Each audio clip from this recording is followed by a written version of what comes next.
record, we're going to get into it since we're having a message to my black boys. Tell me how y'all really feel. I know y'all going through it. We going through it. Black women, tell me how you really feel. I know y'all going through it. Y'all been going through it. So we're going to keep that going. We're going to talk to y'all directly because I love y'all. I love y'all deeply. And I love y'all forever. And I'm unapologetic about that love. You'll be like, yo, well, you know, I'll be like, yo, we're going to do this right now for the black women. Okay, that was supposed to fade. What's up, family? Please put a thumbs up in the chat if you can hear me okay, or if I need to make some settings adjustments. Automatically adjust my volume. All right, so far we've got 23 people in the building. Shout out to y'all. Appreciate y'all stopping by. Awesome. I see the thumbs up. Let's go through it real quick. L, appreciate you. Vince, that man Van, appreciate you guys pulling up. You will see in the chat, if you're interested in supporting the channel, you'll see a Spotify link. We've got, damn, I should have had an example. Y'all give me 1 second. 1 second.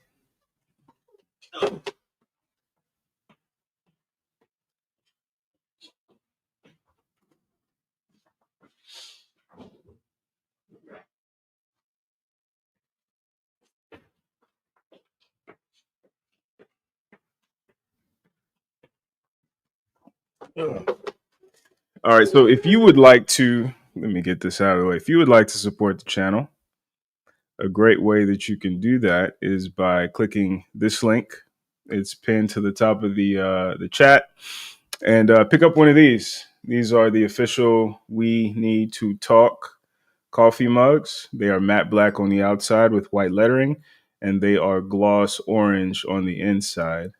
So I think they're pretty stylish. You know what I'm saying? So if you think so as well, click that link, pick up some. I think we've got 40 more left in the inventory. So yeah, if you're interested, please click that link, support the channel, support the ministry.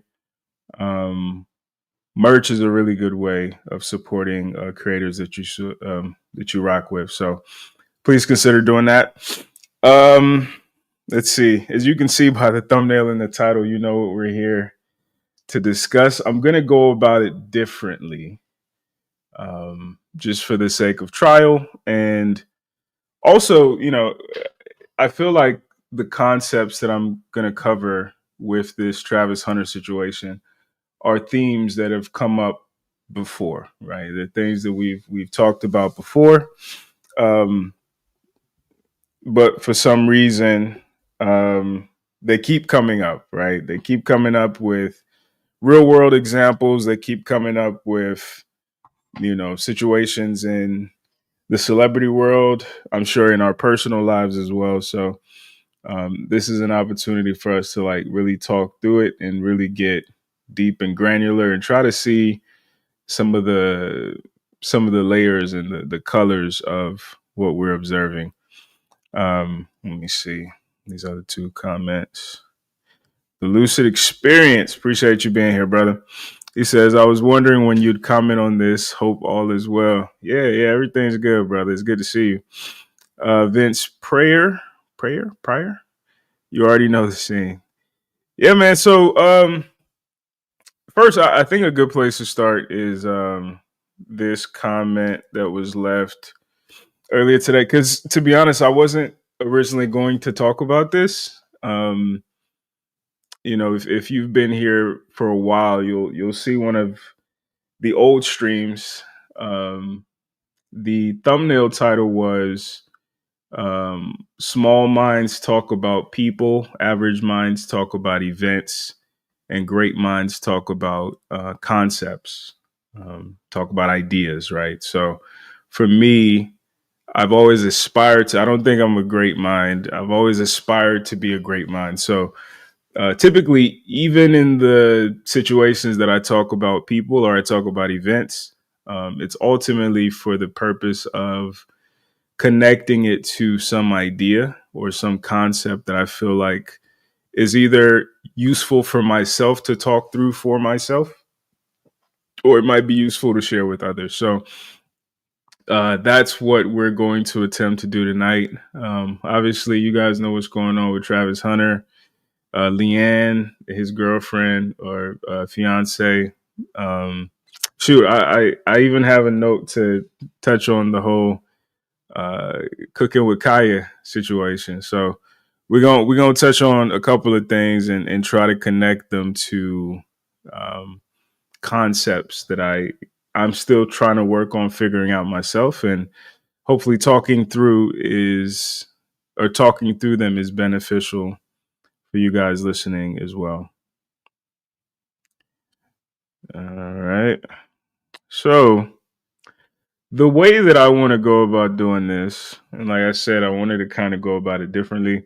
As you can see, the chat is open. The subscribers, usually I close it for channel members alone. But what I'll end up doing now is if you catch the stream, beautiful. If you don't catch the stream, I'll actually be putting them on Patreon, right? So that would be one of the perks for our Patreon family. But old streams will still be available on YouTube, and as you can see, there's a large catalog to choose from. So, like I said, the way that I want to actually go about doing this tonight, let me move the screen up here. I just put it to the side. I'm gonna do it as a kind of quasi reaction video. So when you go, okay, just close that.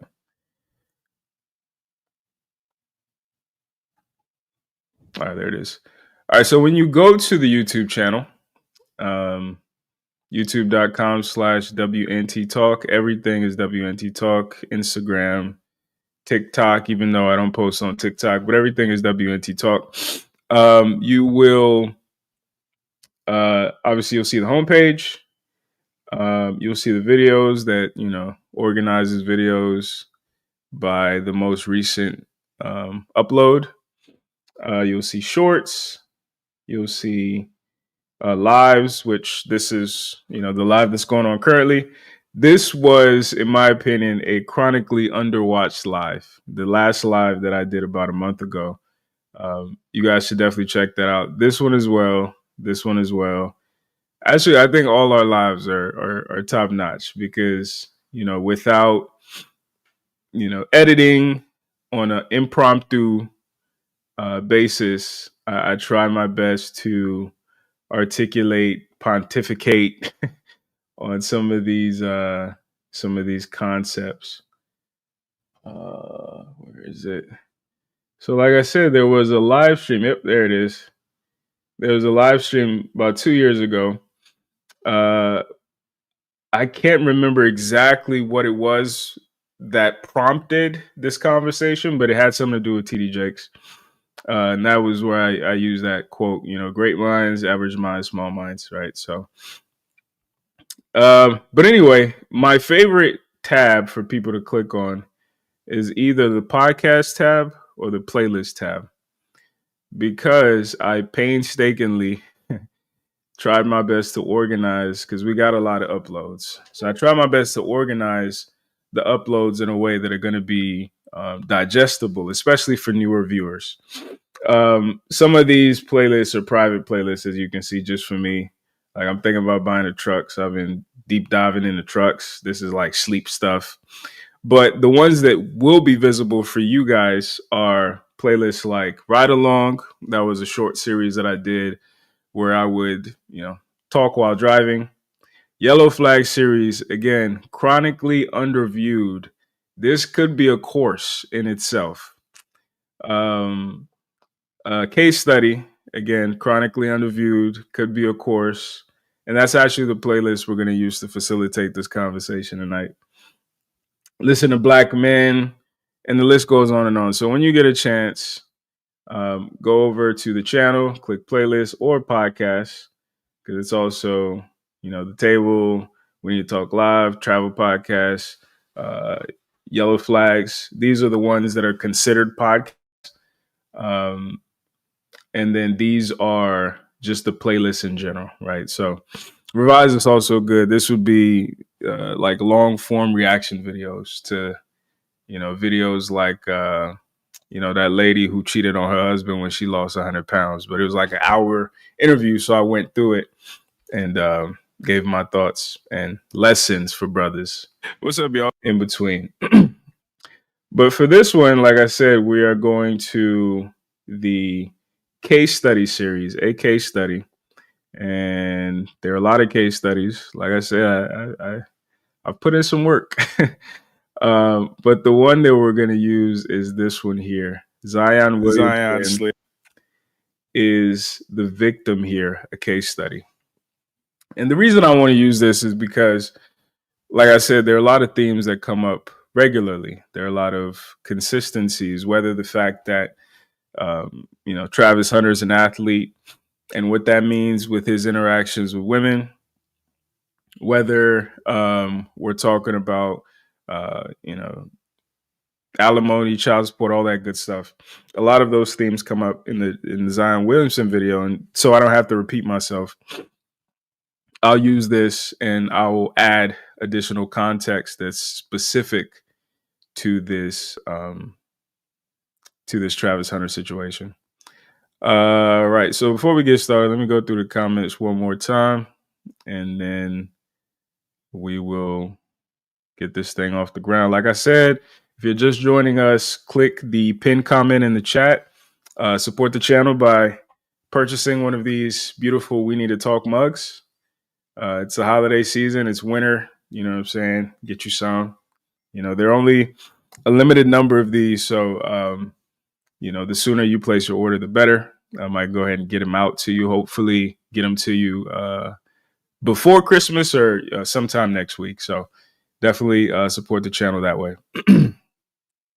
All right, let's see. Calhoun Tubbs, he says, Travis wants to prove everyone wrong so bad he's willing to hurt himself to do it. Great minds talk about people just as much. Interesting take. King Issa, he says, blessings to everyone. I've been waiting for this. Appreciate you, bro. That means a lot. Terrence, he says, I appreciate the discourse you build upon in the safe space to discuss.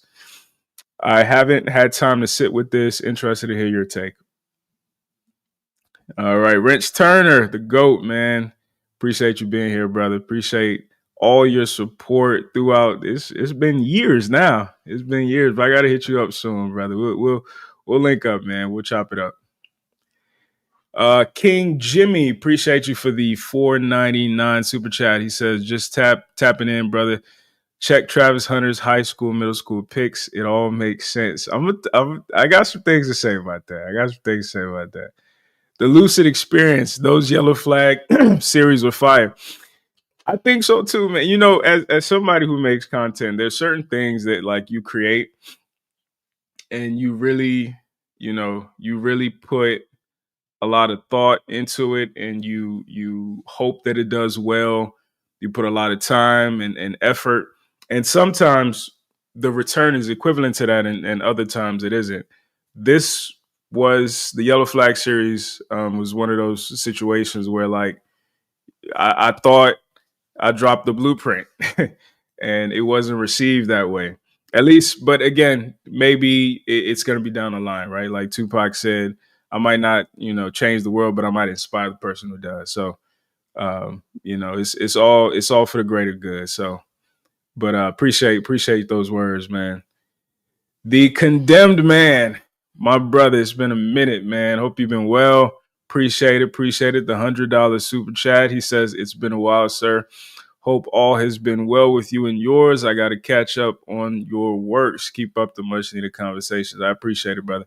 Yeah, man, it has been a while. Like, I was kind of alluding to, I've been trying to get my personal life together, so content kind of had to take a back seat. And, the amount of effort that it took to do it the way that I was doing it I don't know if it was sustainable, right? So moving forward, I probably won't post as much. I'll try to probably do more live streams, more impromptu, less polished or less production value, while maintaining the level of thoughtfulness that's always gone into this discourse that I try to facilitate here. But I appreciate the support, brother. Vince says, "Go mode. I'm ready to hear your thoughts, my G. Appreciate you, man." Wrench again with the $10 super chat. He says, "Travis and a lot of young dudes suffer from the same complex. They are fans of IG only fan chicks. Him hopping around with his hands like a kangaroo and his butt poked out is egregious work."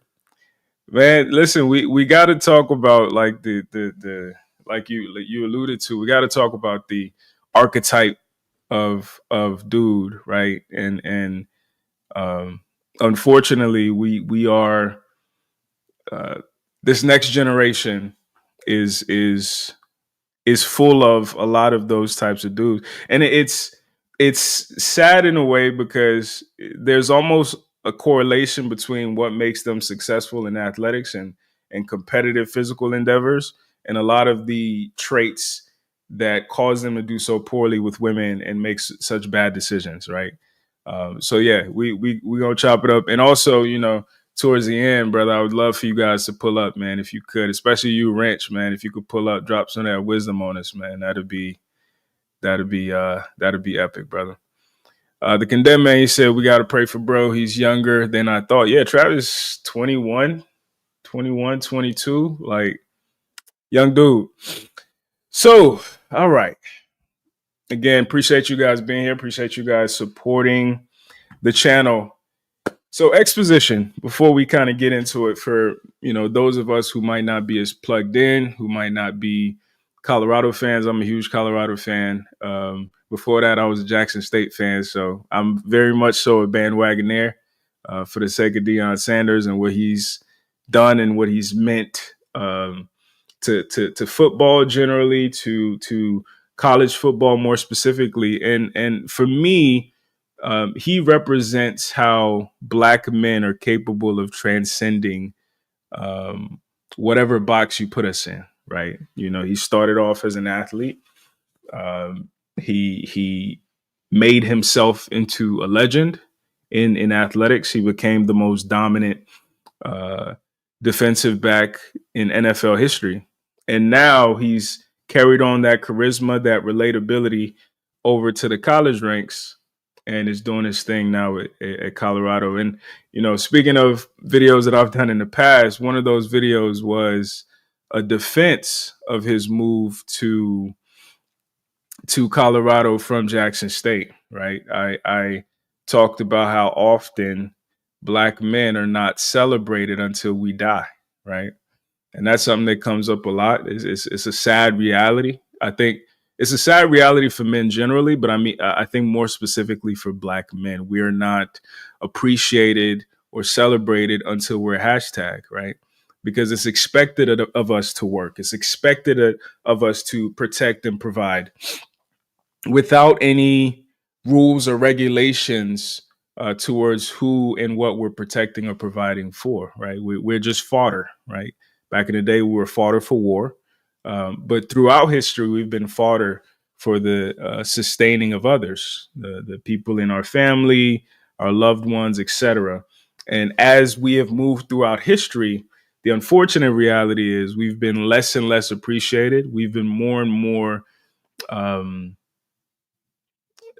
asked, not even asked, demanded to change in a way that isn't clearly articulated and in a way that doesn't appreciate why we've been the way that we've been. Like I gave the guitar analogy during one of the podcasts. Women are asking us to play a beautiful guitar without getting calluses in our fingers, right? And if you've ever played a guitar, part of being able to do that is building up, that dense layer of skin so you can constantly and consistently pluck. So if you want to get good, your fingers must be rough. And manhood is that dance, right?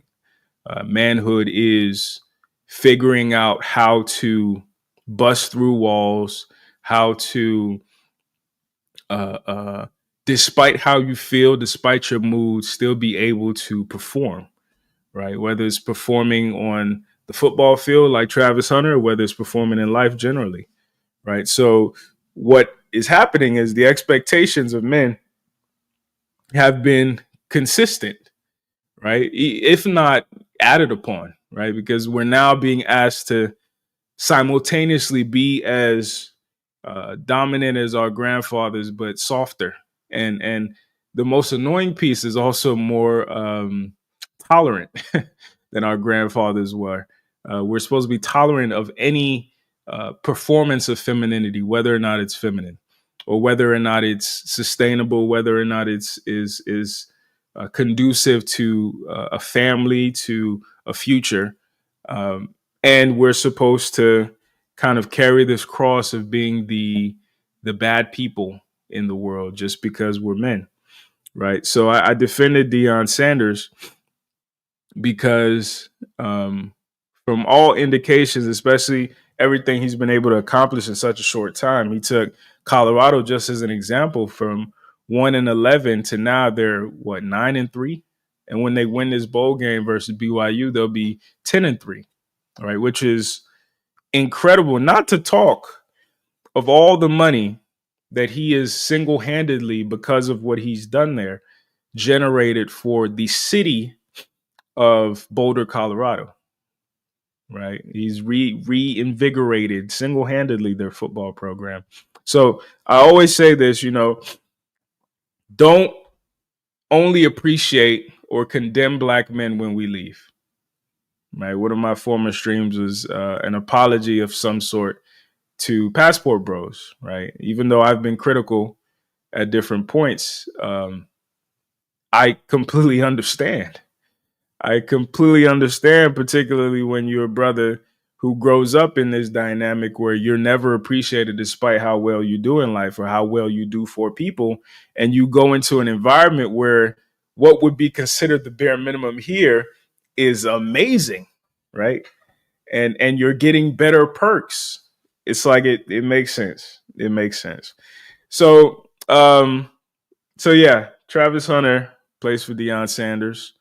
Amazing two-way athlete. Probably will never see it again. If we will see it again, it'll have to be under equally specific circumstances with a coach like Deion Sanders or Deion Sanders, who can who's open to a player being able to do that.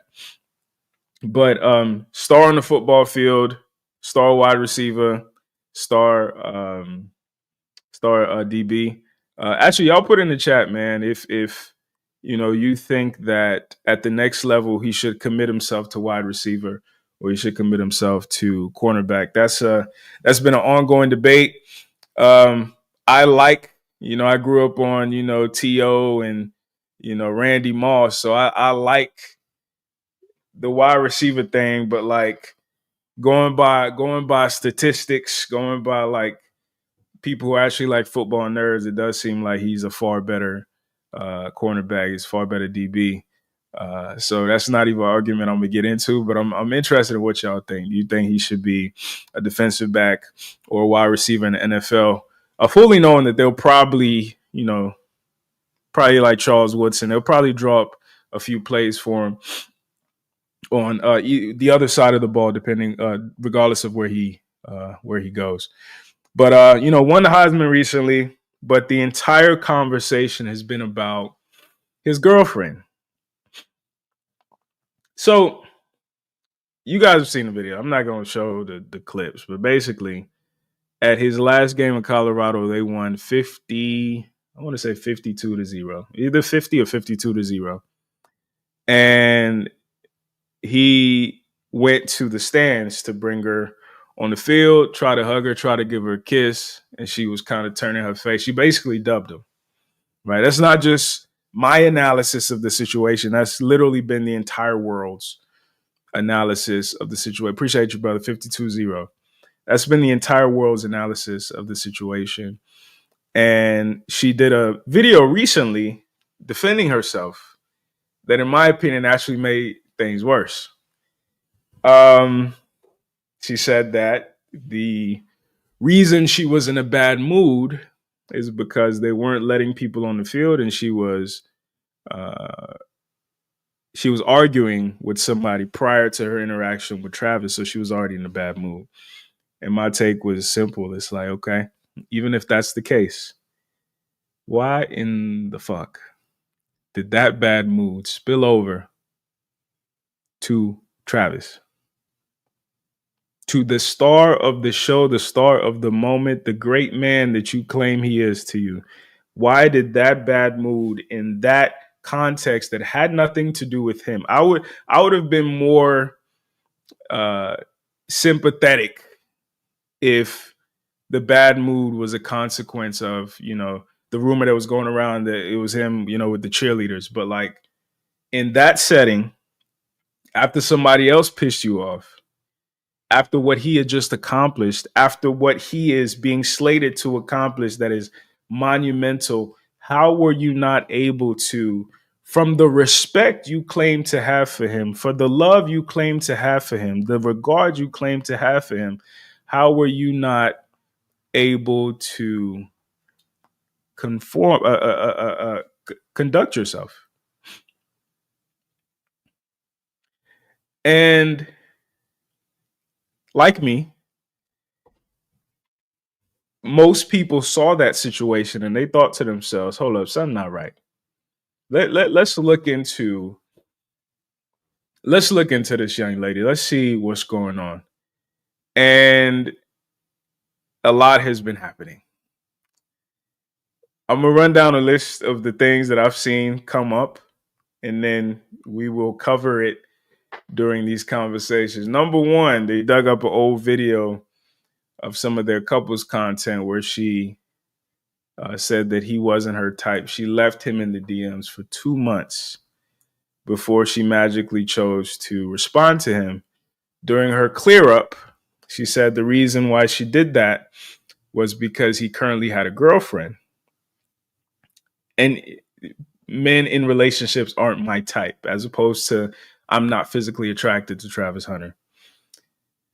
Now, I know she thought that was better, but what she didn't realize is, number one, she just tarnished his character a bit, right? Even if it's true, after everything this man has accomplished and after how you have stolen his spotlight, this ain't the time to be talking about he was a cheater, right? Because it also shows your lack of concern or your lack of decorum when it comes to representing him and protecting his brand. That was not at the forefront of your mind. What was at the forefront of your mind was protecting yourself. Now, that ends up unfortunately being consistent with some of the other things that come out. It turns out, according to a brother on YouTube, I can't remember his name off the top of my head, but it turns out she's a former stripper who claims to be a bottle girl. Initially, I think she said that no, she was. It's a lie, and then later she came out and said, "No, I did work at this strip club in Atlanta, but I was a bottle girl." Now, that same brother investigated and found out that to be a bottle girl, you have to be 21 at that particular club in that particular city. And based on the timeline of her relationship with Travis, and based on her age now, she would have been under 21 at that time. Now, the other thing that's interesting is to work as a stripper in that same establishment, you only need to be 18. So not only is that coming out, but like I talked about in the Yellow Flag series, and like brothers who've been outside know, there is a certain aesthetic to women in that industry, which unfortunately she fits. She fits with her tattoos and the placement of those tattoos. She's House of Hypocrites. Thank you, brother. Shout out to that brother. She fits with her general look at me, star of the show, first player energy, disposition that we have now observed on the national stage. And lastly, she fits with her social media. One of the episodes of the Yellow Flag series that I did was entirely on social media. One of the things, I think I bring it up during that video, but there's a buddy of mine, and boys, we'll DM a picture of a girl we're interested in. Yo, what you think about her, man? She thick as hell. Look at them titties, whatever the case may be. And my boy sent me a profile of a certain girl that he was interested in. And at the time, I think I was with a female friend of mine, and I was like, "Yo, what y'all? What do you think of her?" And she looked at me and was like, because she knows my boy, so she was like, "Why is he interested in her?" Like, you can look at her profile for 2 minutes or 2 seconds and tell like what she's about. You can look at her profile and immediately see her entire body. You can immediately see her sticking out her butt or sticking out her hips. You can immediately see her on vacation here and there trying to sell herself. So how can he take somebody like that seriously? And it obviously, women know what they're doing. And it's one of the things I talk about during the series. Social media, particularly Instagram, is an e-commerce site. Somebody and everybody is selling something. Now, the question is, are they selling ideas or are they selling merchandise? And unfortunately, one of the, sad things about us brothers is we fail to make that distinction. Oftentimes, these women, your favorite IG model, even if she's a doctor or a lawyer, whatever the case may be, look at her profile. Is she selling ideas or is she selling merchandise? And oftentimes she's the merchandise. I got boys who, they make a certain amount of money, they have a certain amount of fame, and they tell me, yo, some of these influencers that their whole thing is about being a doctor or being a chemist or whatever the case may be, who just happens to look good, but they be in these clubs shaking ass. They be in these clubs, trying to sell themselves with these millionaires and billionaires. They're about that life. They be in Ibiza on a yacht in Dubai with a thong. They do all that stuff, and they package themselves as wholesome to you who's unwitting. But like, if you look at their social media for a second, you can tell what it is. She wants you to know what her body looks like. Right? That's how she wants to capture your attention. Right? I said this to shout out to my boy Noble. I said it, and he put it in one of the videos that he edited. But listen, bikinis are just lingerie in a different context. Especially like the nowadays, they just having the stuff to cover your nipples and cover the slit of your vagina. But because it's a bikini, you're allowed to basically be naked in public. So like, watch out for these things. Watch out for women who are so comfortable being naked publicly, so desirous of the male gaze, particularly the male sexual gaze. Right. So when you understand these things and you look at Travis Hunter's girl, immediately red flags come up. And that's before all the things that are happening. Now it comes out that Travis didn't even tell the Sanders that they had set a wedding date, because he did a podcast with Shador Sanders, and turns out, like he mentioned, yeah, we set a date, and Shador was surprised. So I was like, God damn, this nigga ain't listening to nobody. And the venue that they're supposed to get married, for whatever reason, is in Tennessee. This girl is not from Tennessee. House of Hypocrites. Also, man, this brother, bro, you got to go to law school or like criminal investigatory school after this, because the shit this man is digging up is incredible. The FBI work is incredible. But she's not from Tennessee. And come to find out that Tennessee is one of the states where you can essentially, uh, uh, I'm not going to go into the legal specification because I don't know, but you can apparently dissolve a prenup if you do your marriage paperwork in Tennessee. Right? It was one thing when we saw the money sign tattoo on her ring finger, which is very stripper activity, which she'll probably say it was inspired by Lil Wayne or some bullshit like that. But like it's another thing now, she's doing like nah, listen, this shit is incredible at this. On top of that, some other brother on on Twitter, I think, did some digital investigation, and turns out that she created an OnlyFans account at one point. She didn't post anything on it because maybe that was the point where she was able to snag Travis, but like she created the account and had intentions to post because that's what creating an account means, which is consistent with the former stripper or somebody who's coming from that hustle, get it how you live mentality lifestyle in Atlanta, Georgia. It is very consistent that eventually you find your way to OnlyFans. And now the most recent thing that happened yesterday, she apparently posted heart eyes emojis and dollar signs emojis under a picture of what's his name, the brother from the Timberwolves, Anthony Edwards picture. So now you go back to the video of her saying Travis wasn't her type. And brothers have been saying, what's going to happen when she get around them boys?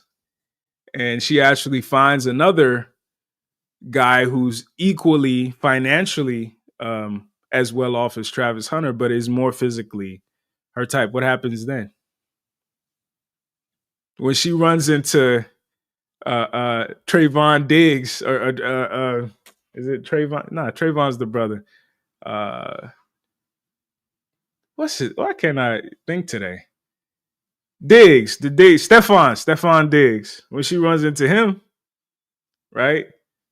Like I saw an interview, they were interviewing his teammates probably a year or two ago, and they were like, who's the one dude that you would never let your sister date on the team? Everybody said Stefan Diggs. So number one, he get hoes. Because usually, women don't pick the best amongst men, right? And he's a competitor. He's a wide receiver. Travis Hunter's a cornerback. Like they make it to the Super Bowl. He like, I'm gonna fuck your bitch. Throw you off your game. This can get really bad is the point that I'm making, right? So, for the people who are saying, why are men in particular so bought in, so involved, so concerned about this Travis Hunter situation? That's why. On top of that, I think a lot of us are seeing our former naive selves in Travis in a way, and we're like, no, that I think it's a scene in Interstellar where he was looking back into the past, and he was like, no, don't go. Like I think that's how a lot of us feel, and I'm relatively young, so I can only imagine the brothers who are in their 40s and their 50s, brothers who are in the league, brothers who are retired from the NFL, brothers who've won the Heisman, who are like, God, yeah. So it's important, and I think that it is a good proxy for conversations that we need to have with the young men who look to us for guidance and for some wisdom. So yeah, let's like I said, I want to use the Zion Williamson case study as a catalyst for this conversation. So you guys get comfortable, grab you a drink, sit back. It's gonna be like a long form reaction video, but I'm gonna marry it with the Travis situation. And yeah, let's talk about it. Feel free to chime in the comments. I'll keep an eye on the comments, and obviously I can stop it every now and then to bring something important up. Yeah. So yeah, sit back and be comfortable. Let me go ahead and bring this up. Let me do it like this. Actually, let me do let me do this. Let me make myself delete some. All right, that'll work. Slid in her DMs on Snapchat, I believe, and they were talking, and Zion slid in her DMs on Snapchat, I believe, and they were talking, and they've been having sexual relations in the whole nine. And like I said earlier, Gen Z men, and I would say men in general, but I think younger men are less discriminatory when it comes to women. I think partly because testosterone is high, sex drive is high. I just want some ass. Also, partly because shame is becoming a thing, a relic of the past. Not only are women no longer shamed, or people in general no longer shamed, things that should or would be shameful are no longer held against people. We live in the age where people's past don't matter. So to elaborate on that further, because I feel like that's such an important point. Part of what's going on, like I said, because of the advancement of our society, for better or worse, men are changing as well. Young men are changing. Their expectations are changing, and their expectations for women, as an example, have lowered, right? And I think it's a consequence of multiple things. In Travis's case, I think because during the Heisman ceremony, one of the people who gave a speech was his mom, and I'm not gonna lie, like it was hard to watch. Like her address was like a run-on sentence, right? And in that speech, you could kind of get a sense of like what kind of individual that she is, what kind of background that she comes from. Travis teared up when he talked about his biological father.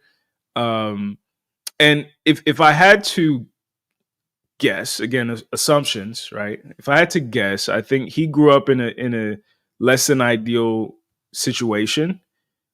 He was probably primarily raised by his grandmother. He even said that the person who told him to play football was his grandmother. To a mother who was unprepared to have him, and unprepared for the life that would come with being, uh, maybe frivolous or maybe irresponsible with her sexual selection, right? Apparently, Travis's biological father was a standout athlete, which that's where the genetics come from. That's usually how that works. But the brother has also been in and out of jail, right? And that's the person Travis's mom deemed worthy to risk her life to replicate it. It worked out for her in the sense that she replicated a Heisman Trophy winner and a first round NFL draft pick, but there are millions of versions of her who it doesn't work out for, right? They replicated with the drug dealer who was a former athlete, but it didn't pan out for their offspring, whatever the case may be, right? And, he's also alluded to a stepfather, right? So in that situation, and I've said this before, single moms usually raise pimps or simps. There really is no in between. The pimp is he saw all the dirt that his mom was doing, or his mom actually put him on game about female nature. So now he's weaponized it to get what he wants from women. The simp is his mom essentially turned him into her ideal man, not realizing that at the point that he was ready to go out into the world, she's in her late 30s or her 40s. So he's an ideal man for a woman who's like grown and matured, but he's not prepared for these 16, 17, 18, 20-year-old girls who are going to put him in the friend zone because he's not exciting. He's not, he doesn't have riz. he's not capable of entertaining them, exciting them in the ways that media has trained them to expect from men. Because again, they still want our fingers to be rough. They still want that beautiful guitar music, right? They also want, the fingers to simultaneously be soft. But so that's why men and fathers in particular are so necessary, because fathers are able to articulate those nuances in a way that mothers can't, because women are idealistic by nature. Women are thinking about things from how they feel about it and how things should be, as opposed to how things are. And that's why I always say, like, uh, uh, men teach children how to survive, whereas women teach children why to survive. Women turn a house into a home. Women are all about perspective and, to an unhealthy extent, idealism, whereas men are pragmatic, men are utilitarian, right? So when you grow up with just the idealism, it's very easy for you to end up in a situation where you don't know how to vet women, right? Because you couldn't be critical of your mom, so how the hell are you going to be critical of other women, right? Because mom always had a reason why she did or didn't do something that, as you mature, you realize she should have done. But she's mom, she's saintly, she's a deity in a way that is untouchable. So then you project that perspective of women out into the world and you get done dirty.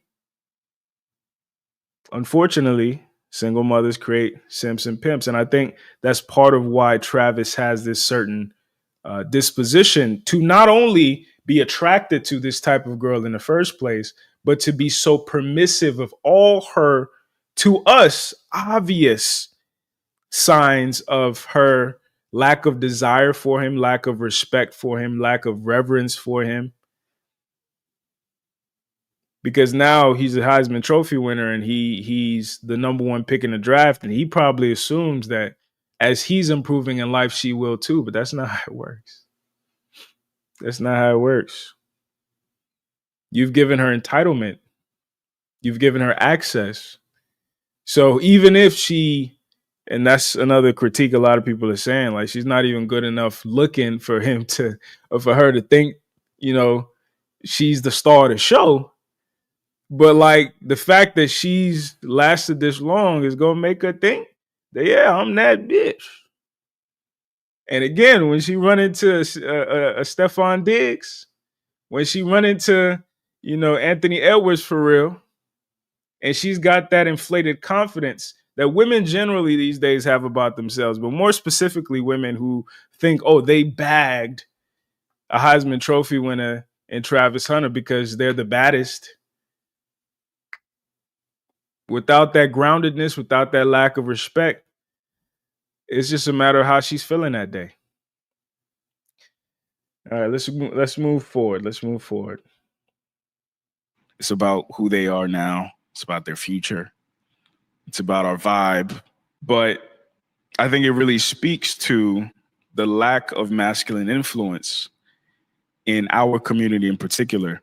From my understanding, Zion was not raised by his biological father. He was raised by his mother and a stepfather who I'm hearing he didn't even mention during his speech when he got drafted. Although it seems like that man was instrumental in his training and his subsequent success as an athlete, there is a difference.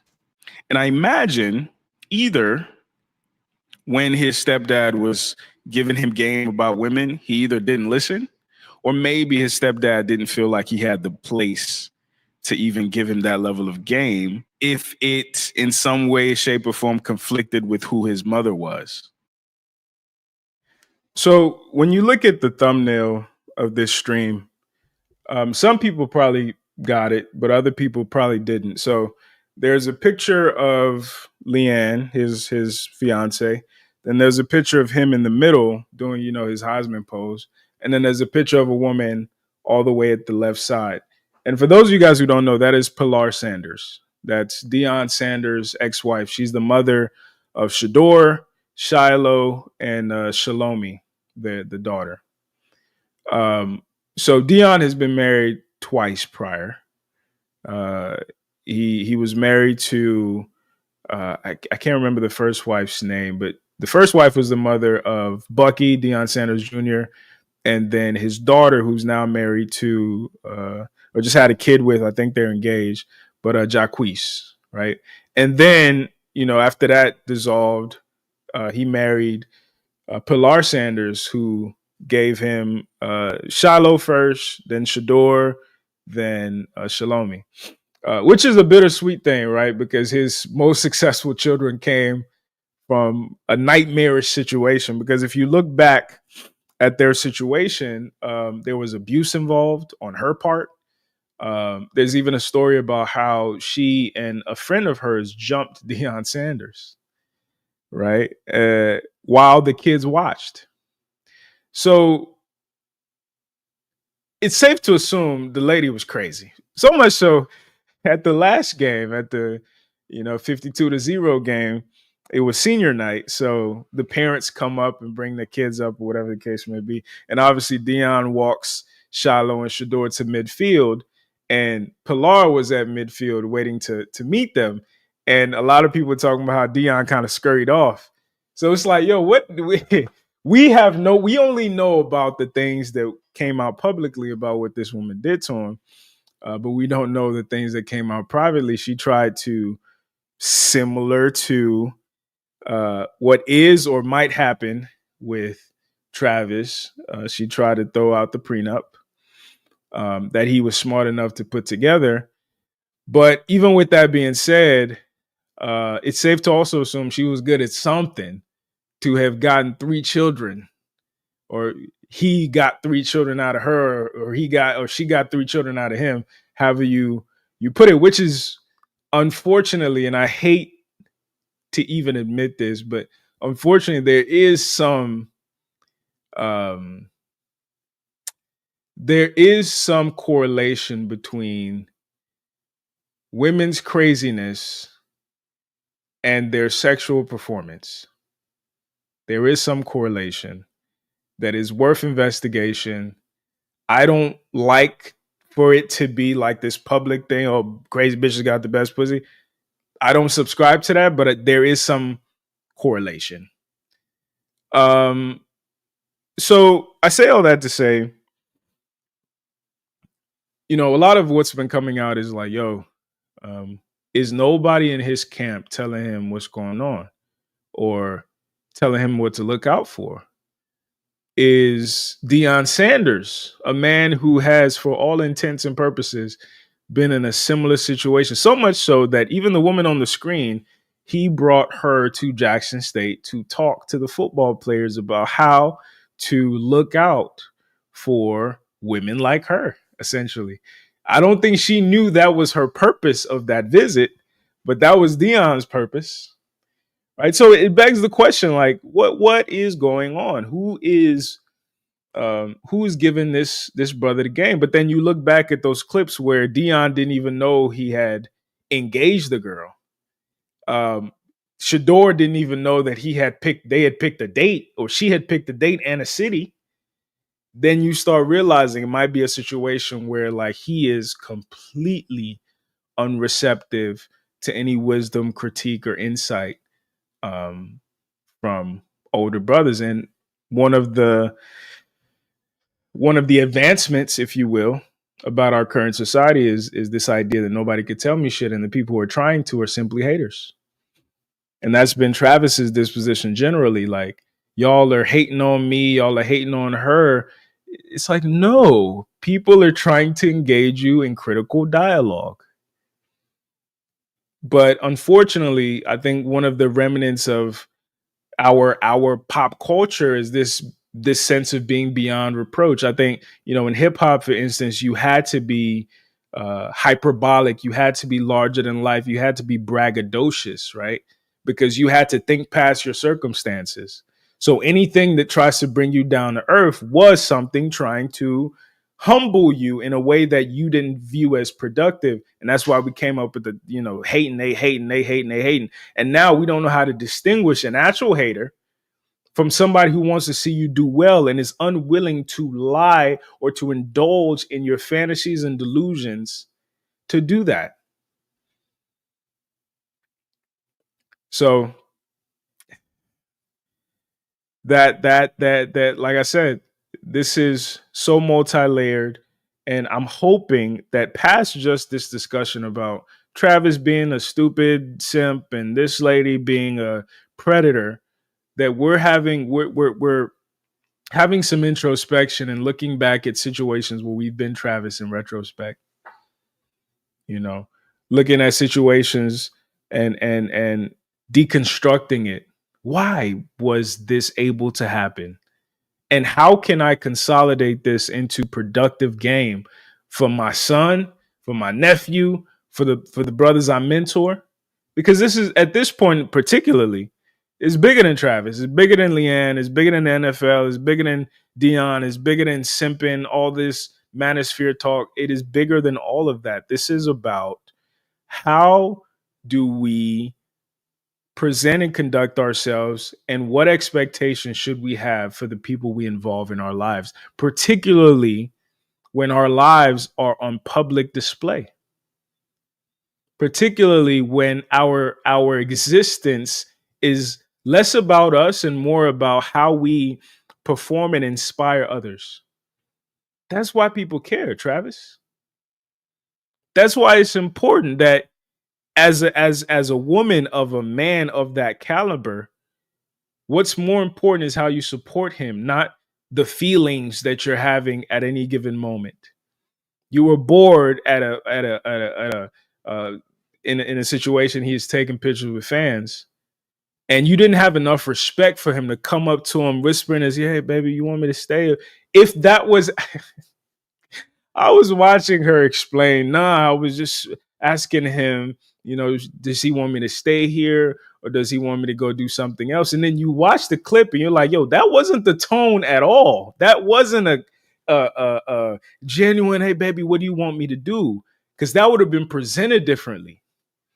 That was am I just supposed to sit here situation? Even your body language. And again, I think a part of this conversation is often not discussed enough. And I think particularly in these spaces, because we spend too much time, in my opinion, simply demonizing these women. But what's not discussed is the fact that a lot of us as men have been socialized to believe that we can earn the way that our woman sees us. That the idea that once and you hear women talk about this, like, I'm not going to do X, Y, and Z until he makes me his girlfriend, or he makes me his wife, or he makes this amount of money, whatever the case may be. And you then either you have the privilege of being in a position, or somebody in a position where, like, he wasn't none of that and he got wifely treatment. That's because she liked him. Men deep down, unfortunately, we don't think women are supposed to like us. We think our jobs are to perform, are to audition for her affection. And because of that, we overlook all the glaring red, yellow, and orange flags. Because all I'm concerned with right now is, how much can I make her like me? Because how much she likes me is a reflection of my masculinity. And unfortunately, especially for the women who are difficult, because they say that, if he's that guy, he can put me in my place, whatever the case may be, without also saying that I don't even know how to fall in line at work at school, in any other context where there's a hierarchical structure. There is no man capable, other than abusive men, capable of actually putting me in my place. So you are performing an exercise in futility. You'll never be able to put me in my place. And this carrot that I'm dangling in front of you is just to keep you running on this hamster wheel that I put you on. So we need to talk about that as well. We incentivize and seek out difficult ass women because we have been tricked into believing that our ability to domesticate this stallion, pun intended, is equivalent to our level of masculinity. If I'm him, she'll naturally be her. No, that's bullshit. Being her has a lot to do with disposition. It has a lot to do with raising and how she was reared. It has a lot to do with mental state. Some of these women are bipolar, schizophrenia, all kinds of shit that it doesn't matter how well you treat her. She's not right in the head. And the more that you believe that you will be able to tame this horse, the more you'll continue to put yourself in not just unproductive situations, but dangerous, financially, physically dangerous situations. Because the way that the world is structured, particularly the Western world is structured, she will perpetually be the victim, even if she's the perpetrator. I was watching a documentary about domestic violence, and they were interviewing this dude. Clearly, you could see this brother's probably 6'3", 250. They had to blur out his face. And he was talking about how, he tried to seek shelter at a domestic violence home, but he was turned away because that home specifically catered to women. And apparently in the United States, only like 2 cater to men. And his abuser was nowhere near as big or strong as him, but she almost killed him. And every time that the police would show up, he would be the one in handcuffs. We don't talk about these things. We think women are these, harmless, dainty victims who can't do nothing to nobody until you end up in a situation where, like, this might even be, we were talking about, the man versus bear. And we had to come to terms, well, what women were trying to say was more than just, bears being big and bad, but like all the ways that men can make us not even want to be alive anymore. And that goes the same for women. Women are fucking dangerous. And we were taught to not think that. And I think that's part of the simp indoctrination. And I think that's part of this red pilling that happens to a lot of men, unfortunately, where you learn the truth. And you see why women don't even like women sometimes. Anyway, let me not go on a tangent. Let's move forward with this. Let's move forward with this conversation. Single mothers tend to produce 2 different types of men.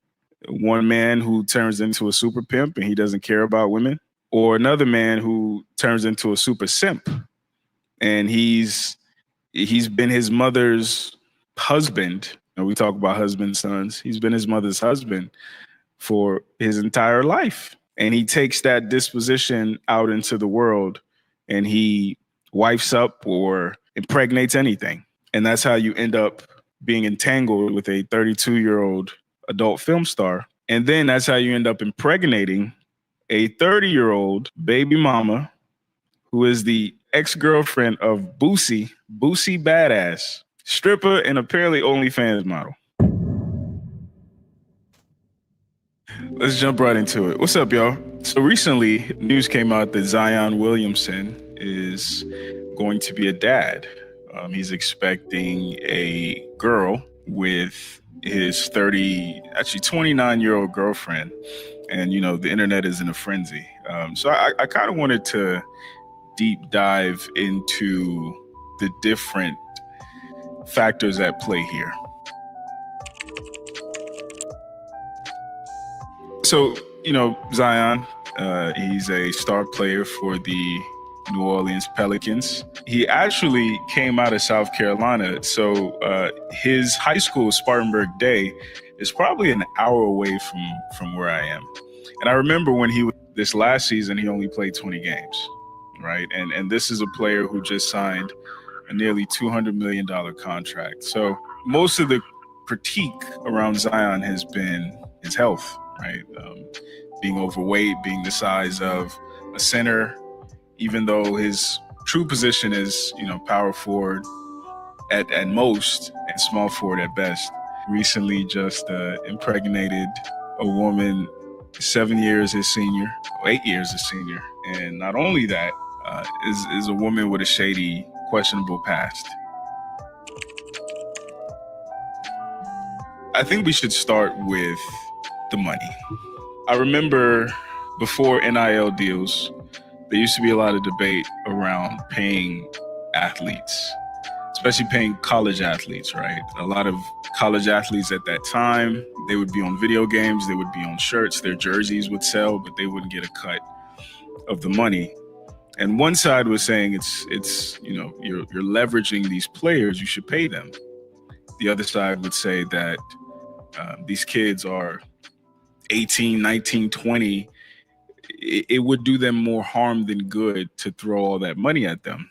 I was of the belief that if you are leveraging these kids to line your pockets, those kids should get some benefit, right? They made that money for you by their name and their likeness. They should get paid for it. However, I think it's important that we talk about 22-year-old millionaires and the consequences of that. A couple of weeks ago, we were talking about Ja Morant. For the second time, has been caught with the firearm. And this is another young man who is worth a lot of money. And we see that despite his financial status, he's still pretty much a kid. I think it's important, especially as a community, we give these kids some grace, but we also begin to create safeguards, checks and balances for the next generation of 20-year-old multimillionaires, especially now with the NIL being approved. You're going to have 18-year-old millionaires, 17-year-old millionaires even. Listen, that generation is different. I'm a millennial. I turned 30 a couple of weeks ago, so I think I'm either in the middle of millennials or I'm a late millennial. I think I'm right in the middle because I think a late millennial would be like almost 40. But coming to the realization of like the transition between my generation and Gen Z, when I was going back to colleges to help grow their branch of We Need to Talk. For those of you guys who don't know, We Need to Talk started off as a collegiate organization. So the first thing I noticed, the younger generation, the freshmen, the sophomores, at the time, I was probably 2-3 years out of school. They weren't as interested in conversation. They weren't as interested in inquisitive thought or the Socratic method. They wanted to talk about hot girl shit, city boy shit, very low hanging pop culture stuff. And what I tried to do at that time was try to leverage the pop culture stuff to get to some of those core things that they should be thinking about and they should be engaging in dialogue with. But even in dialogue with my little brother, who's a Gen Z, my little sister, Gen Z, there seems to be like a disconnect. And from, I guess, a millennial perspective, they weren't raised with the same game or appreciation of reality that I think millennials and older generations were raised with. Their generation is about safe spaces, manifesting. Consequences don't have to exist if you don't acknowledge them. Some other sides, it's about you can identify as whatever you want to identify as. And I bring that up because when I talk to my brother about girls his age, he says that some of them want to be strippers. He said that they're not looking at it as a plan B. He says some girls my age are looking forward to being strippers. They see it as a badge of honor. They see it as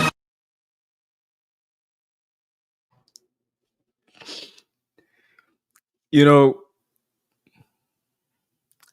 I hate to be petty, but like when I put this case study together, uh, this was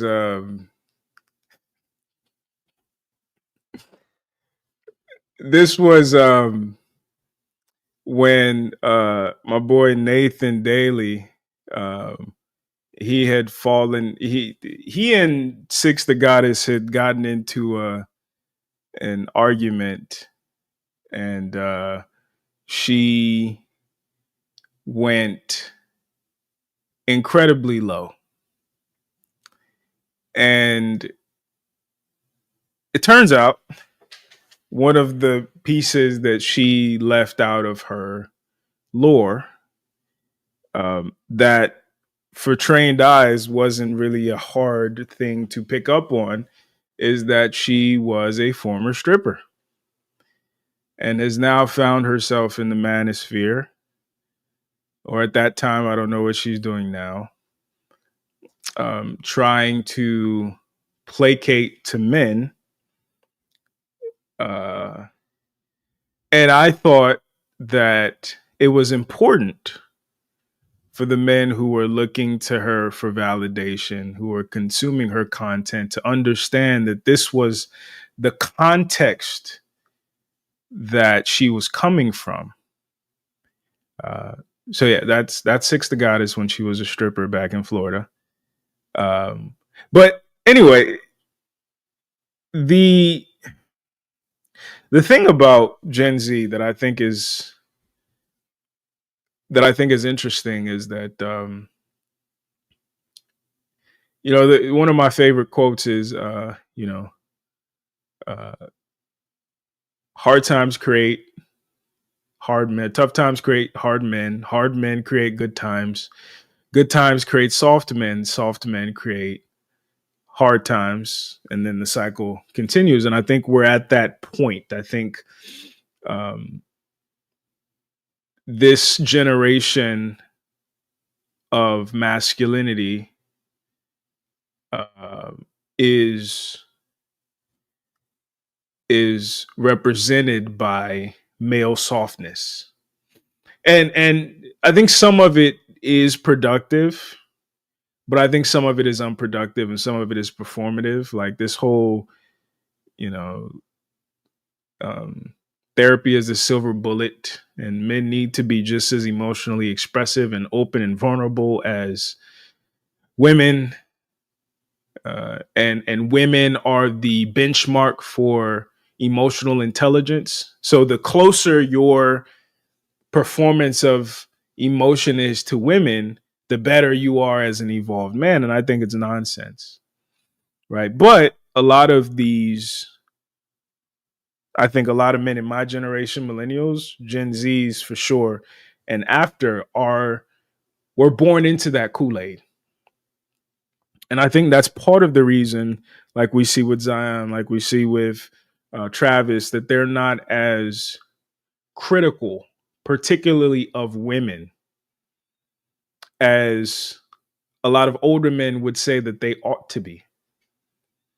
And in addition to that, um, they're not as experienced as they ought to be either, right? They for the most part live in digital worlds, and athletes in particular, they go from the digital world to the bubble, pun intended, of their sport.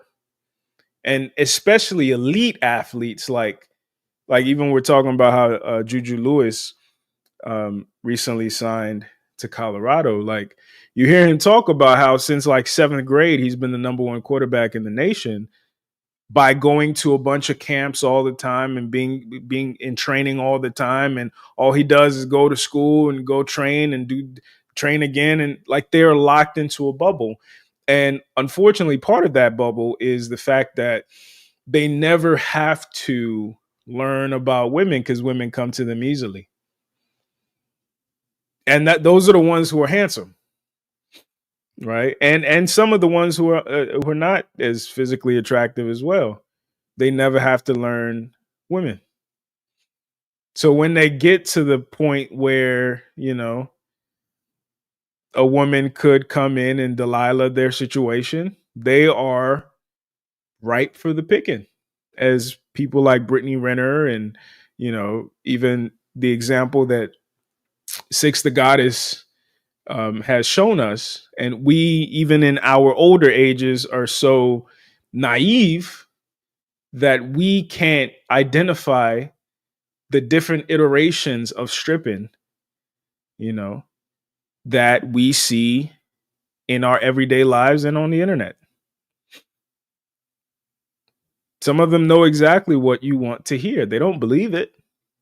They don't live their lives according to the rhetoric that they know you want to hear them regurgitate, but those are the ones who get the support. Not the Dr. T. Hassan Johnsons who are doing the work. Not the brothers writing books. No, not them. But the virtual strippers who are just, first they were showing their body, but now they're just showing their intellect, their regurgitated intellect. And it's supply and demand at the end of the day, so you can't even blame them. But yeah, it's not just women being the problem, it's us.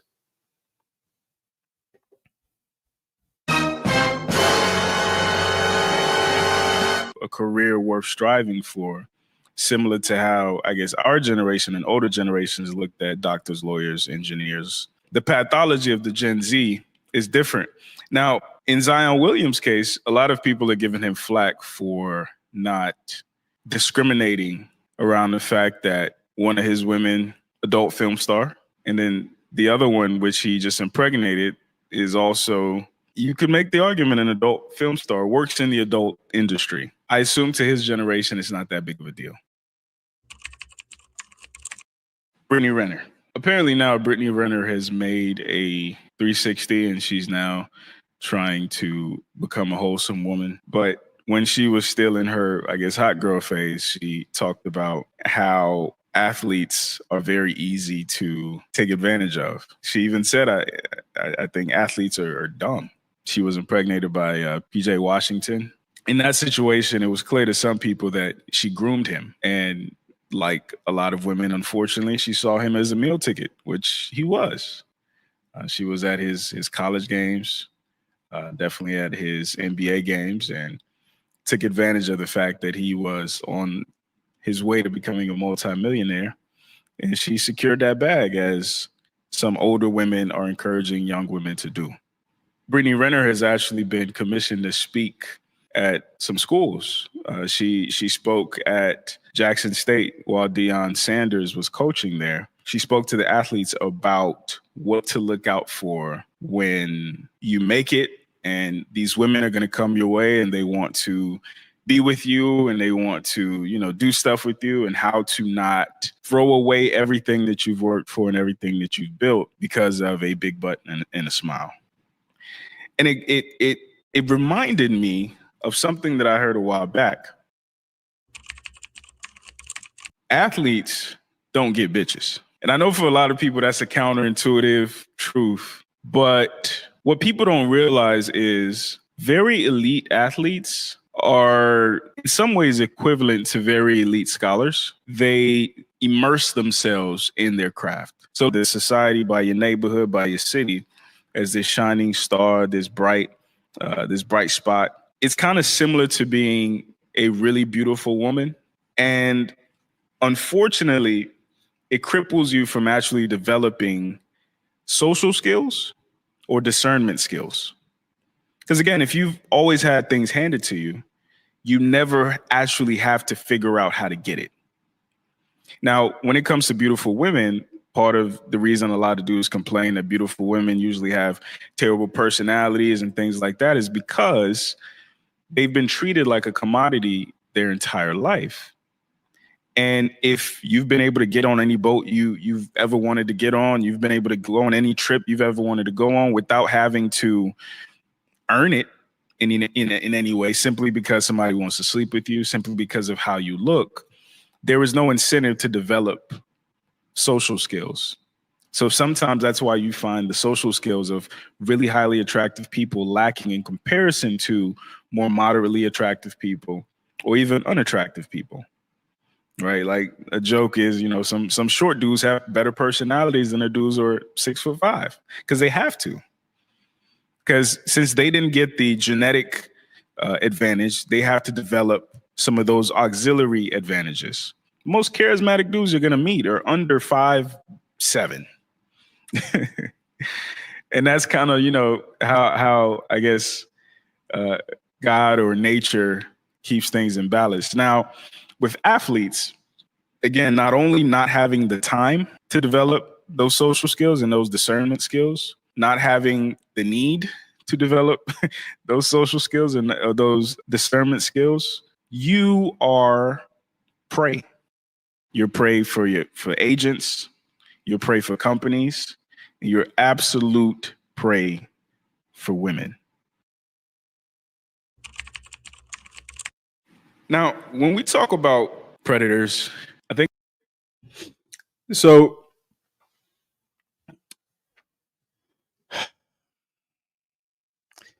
It's it's.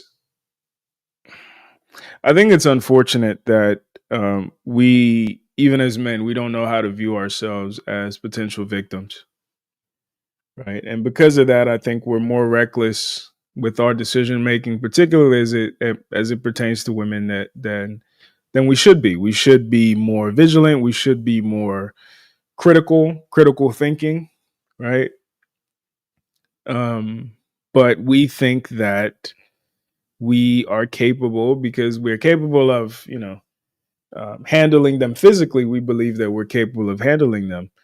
And I think it's a mistake. And I think it's important that a lot of this conversation starts going towards how to better vet and see through the haze and see through the smoke and mirrors, see through the makeup, see through the in the words of Alan Roger Curry, the wholesome pretending, right?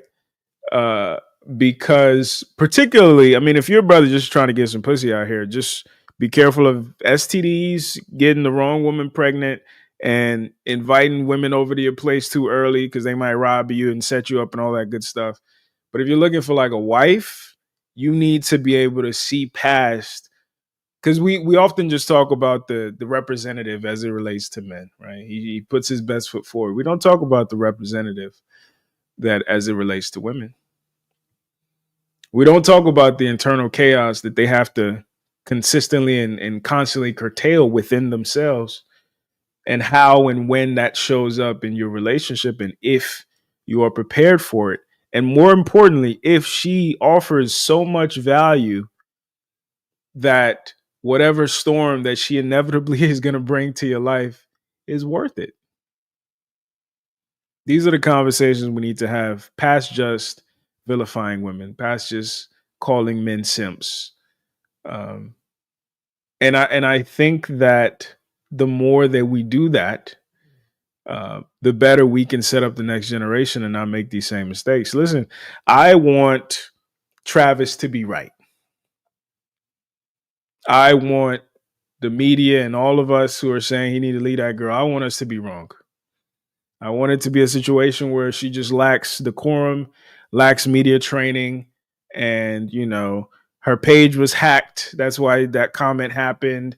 I want all those things to be true. But unfortunately, when one thing happens, it's like, a coincidence. It's a mistake. When the second thing happens, it's like, okay, there's something's going on here. Third thing, there's more to this. There's a pattern happening here, right? And I think that's one of the other parts of masculinity that we also have to be careful of, is when you become cynical, right? So we have to walk this tightrope of being critical but not becoming cynical. So yeah, like I said, I'm not gonna play the entire Zion case study. If you want to watch it, and others, because I don't even think this is the best case study that I've done. I think the one on Sukiyana is actually the best. But go to the channel, click the playlist tab, and you'll see the case study playlist. Check that out. Watch that, and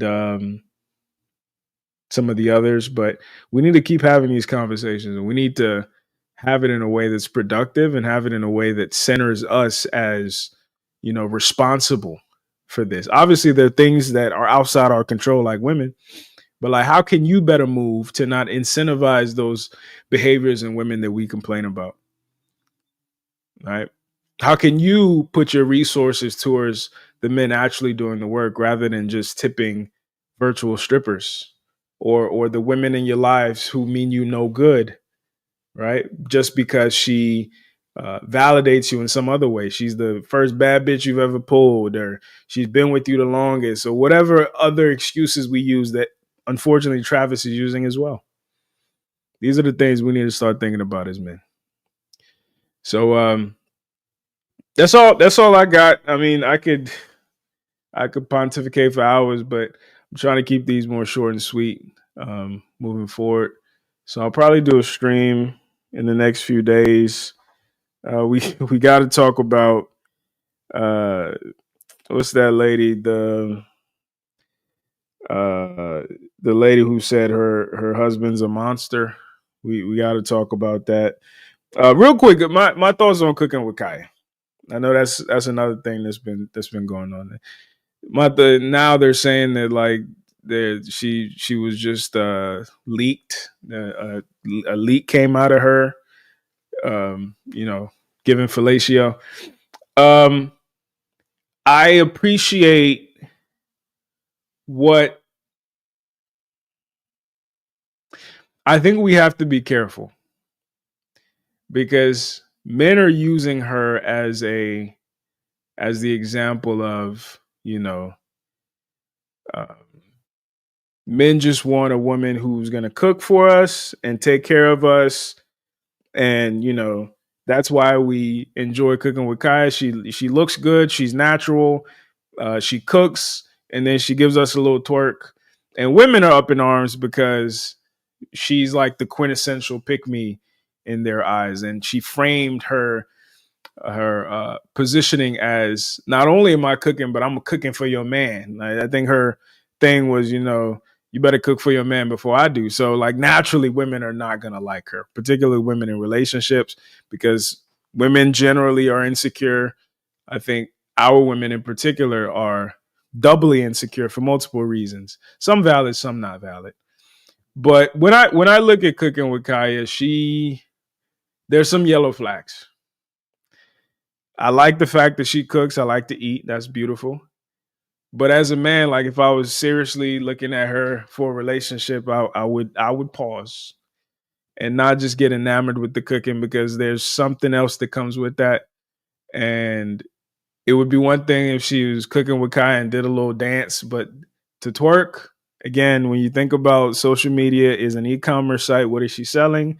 The tattoos, the piercings, the skimpy clothing. No perfect people exist, right? So it's important to not be, when people say don't judge a book by its cover, you should somewhat judge a book by its cover, and its lack of a cover as well. That's what I'll say.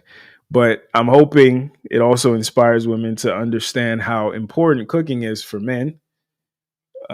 If nothing, right? Be jealous of or angry at the girl all you want, but understand that, if you keep his stomach full and his balls empty, it's harder for him to stray.